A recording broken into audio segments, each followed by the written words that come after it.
Hello, hello, top moms! Vous nous l'avez demandé, on vous le livre. Voici une vidéo sur les régressions du sommeil. Avant de revenir sur les régressions qui vous intéressent le plus, soit celles dues à des bons de développement, je veux juste quand même démystifier une chose à propos des régressions du sommeil, c'est qu'il y en a 3 types. Il y a des régressions du sommeil qui arrivent dues à des changements physiques, poussées dentaires, gastro, réaction à des vaccins, pieds, mains, bouche, otite, bronchite. Même si tu penses que ton enfant a juste le nez bouché, c'est possible que ça amène des répercussions dans son sommeil. Malheureusement, quand c'est dû à des changements physiques, le baisse dans l'ouest, on suspend le processus d'entraînement de dos, on soulage, on réconforte, on attend que ça passe et on reprend de plus belle une fois ce changement, ce malaise physique-là estompé. Deuxième type de régression qui peut amener des répercussions dans le sommeil de ton enfant, c'est tous les changements émotionnels.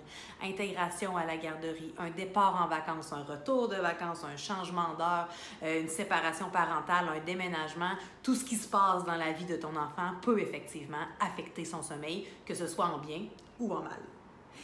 Et il y a bien entendu les régressions du sommeil dues à des bons de développement. Je vais te les nommer au complet, puis après ça, je vais revenir sur chacune d'entre elles. Je vais essayer de te les nommer le plus rapidement possible pour pas que tu te décourages trop, mais je pense que tu n'es pas encore assez fatigué pour pas te rendre compte qu'il y en a quand même plusieurs. Donc, il y en a une à 4 mois, 8 mois, 10 mois, 12 mois, 2 ans et 3 ans. But why? C'est ce que je t'explique tout de suite right now. La première qui va faire son apparition, c'est la régression du sommeil de 4 mois. Je veux, avant de commencer l'explication de chaque régression, que tu saches que ces âges-là, c'est des âges moyens. Possible que ça arrive un peu avant, que ça arrive un peu après aussi, dépendamment de la période à laquelle ton enfant est né. Donc, si tu as un enfant qui est né, par exemple, à 37 semaines, c'est possible que ça décale de plus ou moins 3 semaines. Okay? Mais la première régression à faire son apparition dans le sommeil de ton enfant, c'est souvent celle de 4 mois. C'est souvent la pire à vivre. Pourquoi? Parce que souvent, tu viens de passer la poussée de croissance de 3 mois. Tu viens aussi finir la lune de miel peut-être de ton 4e trimestre, ce qui fait que celle de 4 mois, elle peut te rentrer dedans. Mais pourquoi elle arrive? Il y a des changements particuliers dans la vie de ton enfant, donc les nouveaux apprentissages deviennent un changement émotionnel, donc le sommeil devient plus difficile à aller chercher. Il y a la période d'endormissement aussi qui vient modifier dans le cycle du sommeil. Fait que là, ton enfant se rend compte qu'il s'endort, ce qui fait qu'il se laisse aller dans les bras de Morphée et sursaute comme ça. C'est parce que la période d'endormissement, maintenant, ton enfant s'en rencontre en fait, n'est plus aussi rapide qu'avant. Il y a aussi le fait que les phases dans son cycle de sommeil deviennent interchangées, ce qui fait que c'est plus difficile aussi de rester endormi.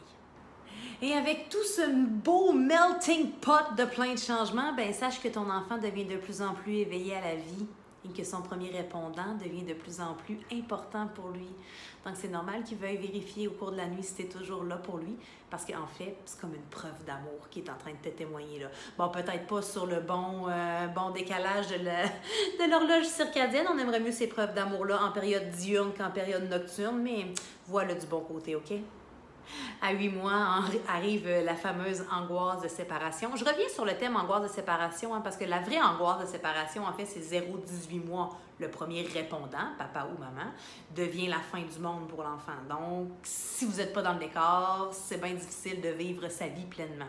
Mais vers 8-9 mois, il y a une phase qui s'appelle la permanence des objets. C'est là que ton enfant ne comprend pas que tu peux continuer d'exister dans l'espace-temps s'il n'a pas de visuel sur toi. Ce qui fait que quand tu franchis le seuil de la porte, il se met en mode panique. C'est peut-être pas le bon moment d'utiliser des méthodes comme l'endormissement autonome, par exemple.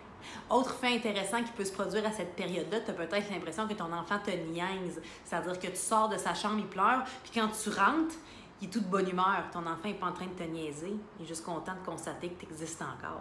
À 10 mois, c'est l'acquisition de la position debout. Et là, crois-le ou non, ton enfant, il se réveille debout pendant la nuit. Il ne se réveille pas pour se mettre debout, mais il se réveille debout. Et oui, tu deviens préposé à la position horizontale. Pareil comme tu as été préposé à la position dorsale quand ton enfant a appris à se tourner sur le ventre, ou même de la position assise à la position horizontale. C'est toutes des régressions qui sont dues à des bons de développement importants. Et qui dit bon de développement, en fait, dit très prenant physiquement et mentalement. Donc, ça vient vraiment jouer sur les habitudes de sommeil de ton enfant. Aux alentours de 12 mois, c'est l'avenue des premiers pas qui, cette fois-ci, va venir chambouler les habitudes de sommeil.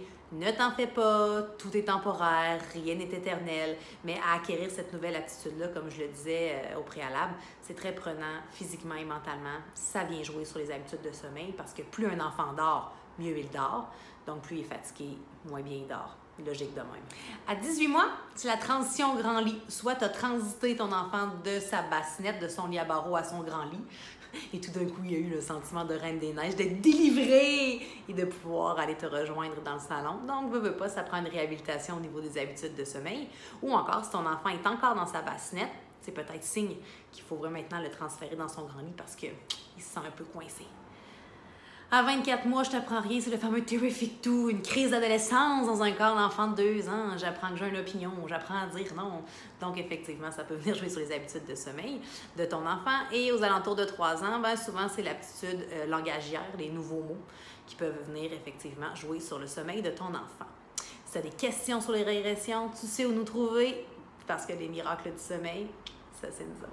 Les miracles du sommeil, ça a beau être nous autres aussi, on s'inspire d'œuvres qu'on adore. Fait que si tu veux lire sur le sujet des régressions, il y a un excellent livre qui s'appelle The Wonder Weeks, qui est disponible aussi en français. Ils ont aussi une application à télécharger sur ton téléphone intelligent qui pourra te guider à travers ces régressions. Parce que là, on parle ici de régression dans le sommeil, mais le développement de ton enfant amène aussi d'autres types de régressions. Donc, pour mieux les comprendre, savoir combien de temps elles durent, qu'est-ce que tu peux faire pour favoriser la prochaine étape de Wonder Weeks. On te met le lien juste en dessous.